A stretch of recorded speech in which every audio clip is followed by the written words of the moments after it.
We love you and papers too.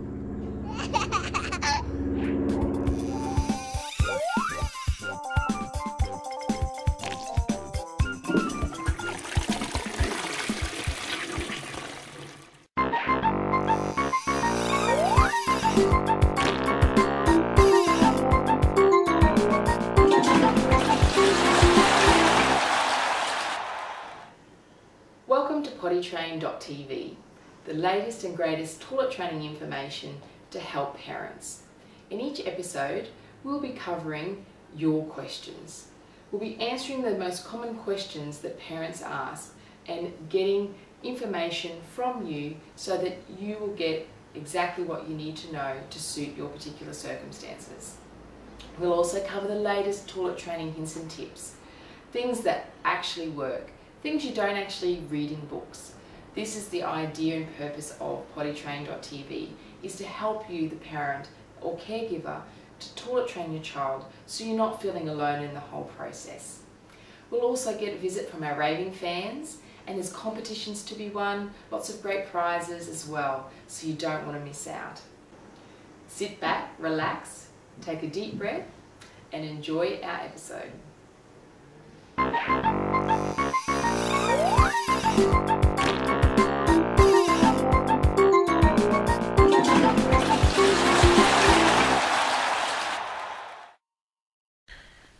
I'm here to help you with your wheeze and your poo. Just listen to me, I know what to do.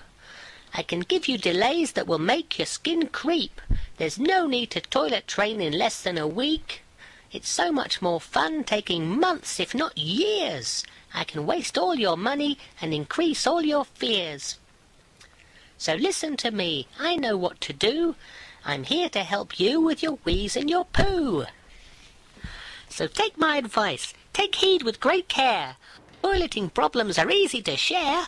It's really quite simple to enforce my mistakes, with my great success rate to drive up the stakes. So listen to me, I know what to do. I'm here to help you with your wheeze and your poo. So listen, do listen, my mistakes are all true. Please don't let them happen to you.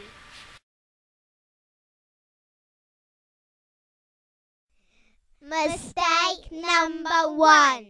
Using a nappy or a pull-up nappy. I think kids should wear nappies forever and ever. Hee-hee!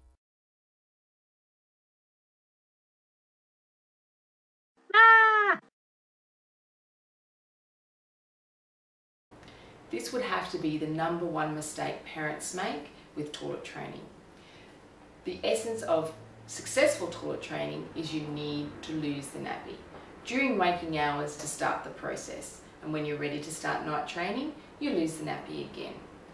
The key with doing toilet training is they need to feel wet. They need the cause and effect in order to identify what their body is doing so that they can let you know they need to go. So the very first part of the process, losing the nappy, you can do this via giving examples to your child, like my sister did. They threw the nappy in the bin and said, "Bye-bye nappy." And so their child, both she had twins, her children knew that there was no more nappy. What would have happened then if she decided to put the nappy back on the next day? It not only gives your child conflicting information and causes confusion, the nappy makes us lazier and makes them lazier. If you think about it, especially with leaving the home, if we put a nappy on when we go to the shops, or alternatively, if you look at the other way, if we keep underpants on, we're going to be more diligent in keeping our child clean and dry than if we had the nappy on. The nappy simply makes us lazier. and it takes that wetness sensation away from your child, so subsequently they can't identify what their body is doing. It will slow the process down, lose the nappy. And an example with regards to starting a little bit earlier with your child, instead of just losing the nappy altogether, I recommend a great tip is going to a modern cloth nappy. They're usually waterproof, they don't have any pins, they're a great design nowadays.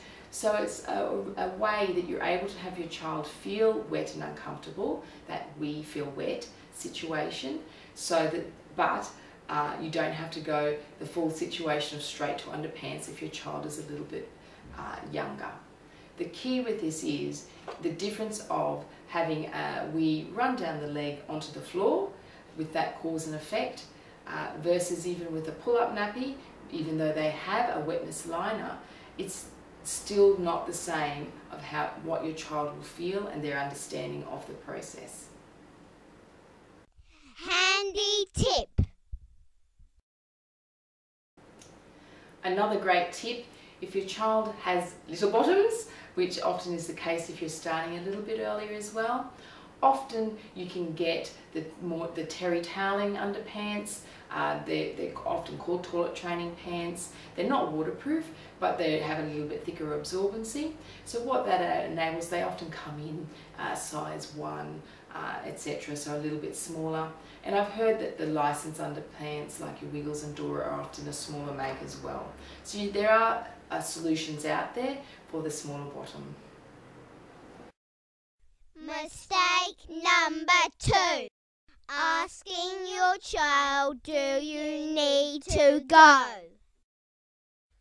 I love asking kids if they need the toilet. They always say no.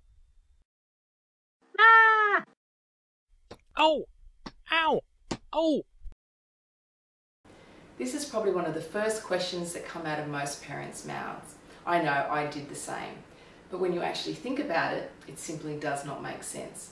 What we are doing is we're asking our child if they need to do something that they've never done before and expecting an accurate answer.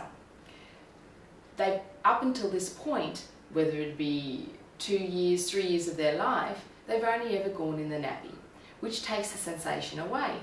And often in a lot of situations with pooing, we don't actually teach our child to sit to poo. So again, they're assuming the wrong position for most of their life as well. So to ask the question to them, do you need to go to the toilet?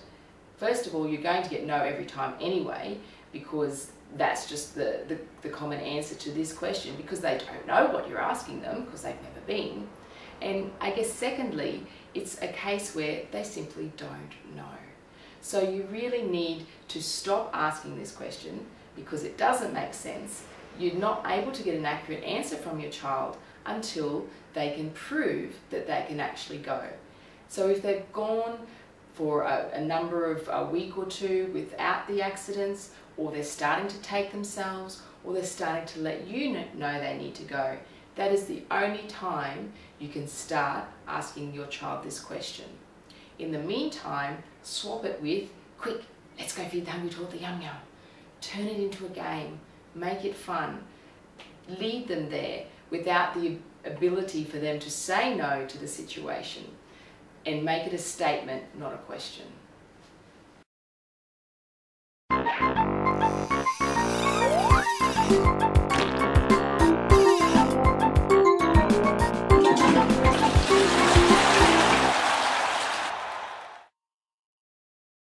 Hello, this is my experience of using pottytraining.com.au. My son was just under 2.5 and he was telling me that if he did a poo in the toilet, he would die. So he was quite resistant to using the toilet. We got the pack from Potty Training, and after looking through everything, he told me he wanted to go and sit on the toilet. So that was a fantastic first step. In the first 8 days, he had 6 nights dry, and he was fully toilet trained night and day in less than 1 month.